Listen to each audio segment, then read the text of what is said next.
So for the next three examples, snare drum patterns, it's just simply combinations of the first two. Either we got a snare drum falling on an E or on a and it's just where we put within the bar that extra snare drum to create a new pattern. And each pattern can sound very, very different depending on where in the bar you place it. So for snare drum pattern D, we're going to be playing a snare drum on the E of beat 3, which is basically snare drum pattern B, and then we'll also be playing a snare drum on the of beat 4, which is very similar to snare drum pattern A, except the snare drum falls at the end of the bar instead of just before beat 3. So just like snare drum pattern A, where we had the snare drum falling on the of beat 2 and the bass drum falling on beat 3 afterwards, it's exactly the same for snare drum pattern D. We have the snare drum falling on the of beat 4, followed straight away, when you loop it round, by the bass drum on beat 1. So don't get confused by that. When you loop the bar round, beat 1's coming up, the snare drum that falls on the of beat 4 is going to fall in between the hi-hats on the and of beat 4 and beat 1, and the beat 1 is where the bass drum comes down again. So we're getting the 1 snare bass, the bass drum falling straight after the snare drum on the of beat 4. So let me play the pattern for you slowly while counting. 1 and 2 and 3 E and 4 and 1 and 2 and 3 E and 4 and 1. A little bit faster. 1 and 2 and 3 E and 4 and 1 and 2 and 3 E and 4 and 1. And here's what it sounds like at a faster medium tempo.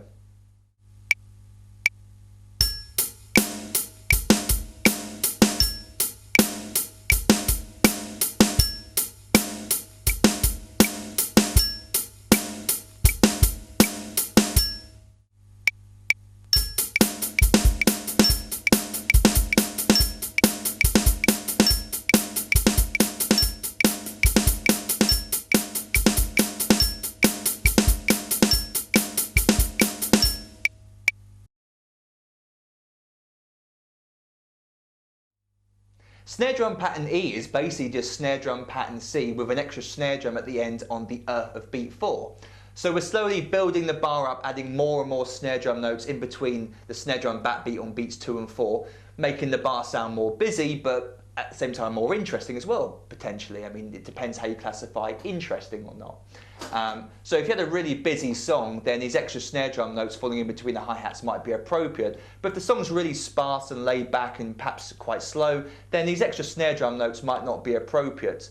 But this example, snare drum pattern E, we have basically snare drum pattern C with the extra snare drum falling at the end on the of beat 4, as we had in snare drum pattern D. So let me now play that for you slowly while counting. 1 and 2 and 3 E and 4 and 1 and 2 and 3 E and 4 and 1. And a bit faster.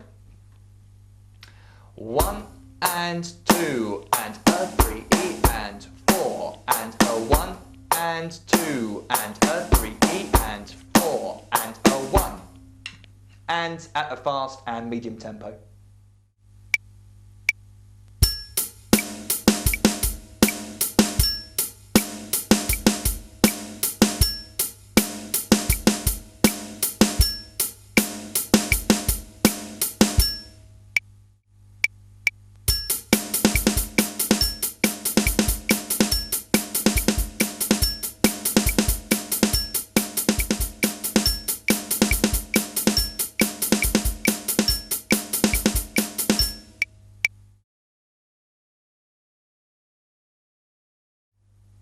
And finally, for snare drum pattern F, what we've got is snare drum pattern C plus an extra snare drum at the beginning of the bar on the E of 1 in between the hi-hats on 1 and another snare drum on the of beat 4 in between the hi-hats on the and of 4 and beat 1. And if we ignore the bass drum pattern, what we've got is the first half of the bar being exactly symmetrical to the second half of the bar. the snare drum pattern at the beginning of the bar, beats 1 and 2, is the same as the snare drum patterns at the end of the bar, beats 3 and 4. So we've got these 2 snare drum notes falling in between the hi-hats in the middle of the bar, but then also 2 snare drum notes falling in between the hi-hats at the end and the beginning of the bar. So when you loop it round, they're actually next to each other. So again, the first half of the bar is symmetrical to the second half of the bar. So when you loop it round, it sounds like the snare drum pattern is only half a bar long, because it is, it's being looped round. But what we've got to look out for is the bass drum pattern underneath. The bass drum pattern I've chosen for this example, beats 1, 3, and the and of beat 3. And when we have the snare drums in the middle of the bar, the of 2 and e of 3, we've got 2 bass drum notes to look out for. But when it loops round back to the beginning, we've only got 1 bass drum note to look out for on beat 1 of the bar. So when you loop it round, it does sound slightly different. The first half isn't the same as the second half of the bar, but if you just listen to the hands, then it is. This is a good example because you learn the same hand pattern, and underneath you've got 2 varying bass drum ideas, the beginning of the bar and in the middle of the bar. So now let me play for you the example played slowly. Listen out for the snare drum on the E of 1, or I should say look out for it, because if you're not ready for it, it can catch you off guard. Remember, it comes just after beat 1, just before the and of 1 on the hi-hat. Here we go. 1 E and 2 and a 3 E and 4 and a 1 E and 2 and a 3 E and 4 and a 1 E and 2 and a 3 E and 4 and a 1. A little bit faster. 1 E and 2 and a 3 E and 4 and a 1 E and 2 and a 3 E and 4 and a 1 E and 2 and a 3 E and 4 and a 1. And let's listen to it played at a fast and medium tempo.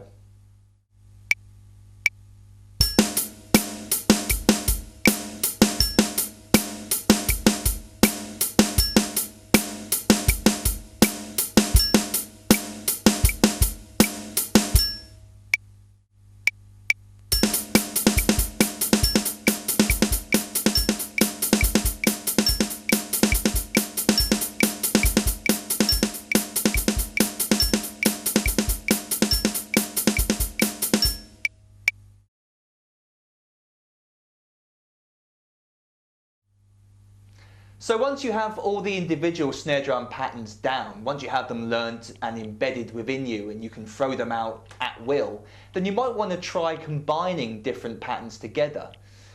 In music generally, a drummer doesn't tend to stick to the same drum beat for an entire song. Not only do they tend to change drum beats going from verse to chorus depending on what the music needs, but they might also, for the verse for example, have a 2 or a 4 bar pattern that gets looped round. So it's useful to be able to play multiple snare drum patterns next to each other. So these next 2 examples, I'm going to combine 2 of the previous snare drum patterns into a 2 bar pattern to give you an idea of how you could, for example, take 2 of these patterns, combine them together and loop them round to to create some sort of practice pattern. So the first combination I'm going to show you is patterns A and B combined.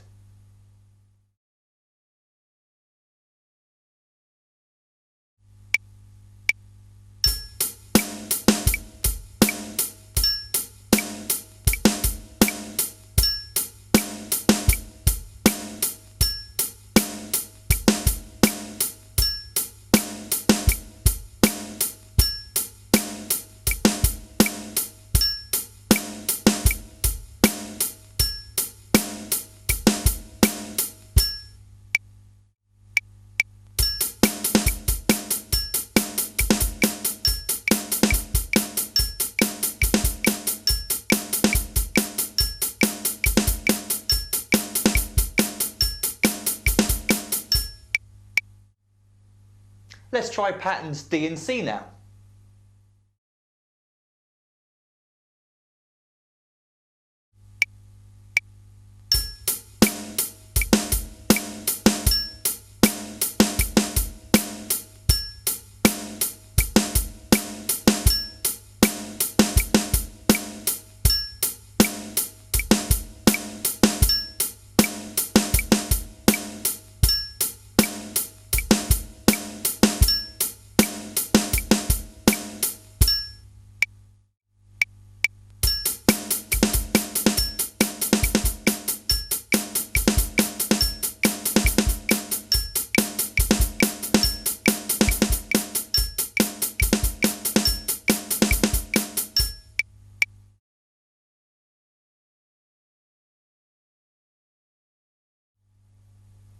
One final idea I want to talk to you about is the idea that you can totally change the feel of each snare drum pattern by changing the bass drum pattern. I mean, this creates a totally brand new drum beat all over again. So by taking any of these snare drum patterns and applying varying bass drum patterns underneath it, you'll be amazed at how different and varied the drum beat can sound, the overall feel of the drum beat. So a good place to start with this would be to take some of the basic bass drum patterns that we looked at in the first part of this beginner drum lesson series and applying the different snare drum patterns over the top of it. Now obviously there's hundreds of different combinations you could try yourself, so I'm just going to give you 3 examples of how you might do this. So this first example is taking snare drum pattern C and applying a different bass drum pattern to it underneath. Here's what it sounds like.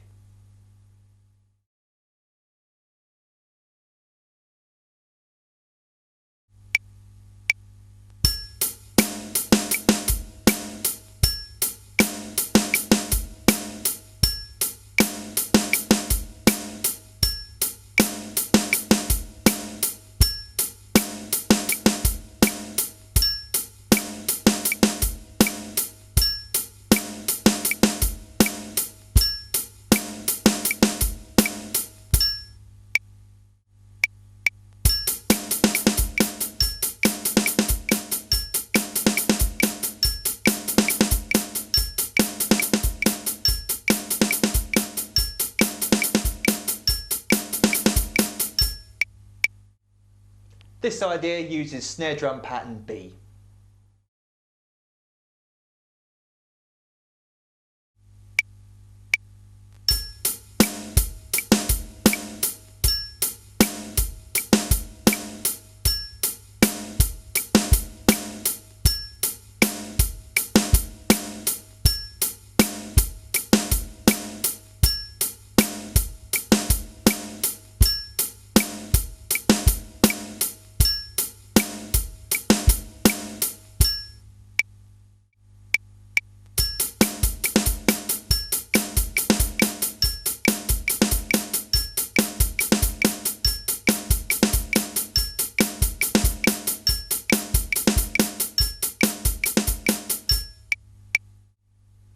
And finally, let's listen to what snare drum pattern D sounds like with a different bass drum pattern.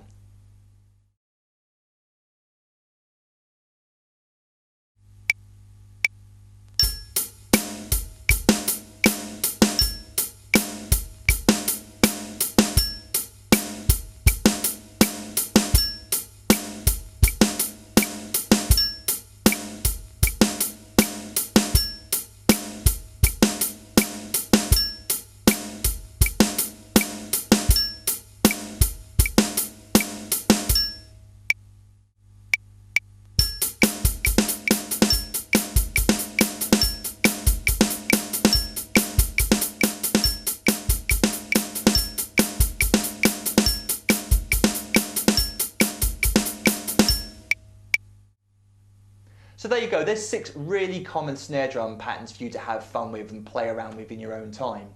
A little bit of advice for you is to keep the right hand steady all the way through these drum beats, obviously, but it's easier said than done. So when I'm playing these beats, my right hand is the timekeeper. My body, the rest of my body is obeying what my right hand is doing. So my right hand's pounding out steady 8th notes on the hi-hat, and if there's a note falling on an E or an it's going to fall in between the right hands. Snare drum on beat 2 and 4, it's going to fall with the right hand. And it's the same with the bass drum as well. So my right hand is like the pacemaker. It's like keeping the time, and my left hand is obeying, either falling in between or on what the right hand is doing. Another thing you can try with these drum beats is to put them with drum fills. So we haven't even talked about playing them with varying drum fills yet. But of course you can do that. So take any of these patterns and play around with putting drum fills starting on beat 3 or beat 1 of the bar. Just make them up as you go along. But it's important to be able to play a drum beat, play some sort of drum fill, and then get back to the drum beat, the same pattern you were playing before. And if you can do that, then you know you're doing pretty well, because it takes quite a lot of practice to be able to play a drum beat, play around, go off somewhere, and then come back to it without forgetting it. It shows that you've really internalized the drum beat that you've learned, that you've been practicing. So I hope you have fun with those, and yeah, I'll see you next time.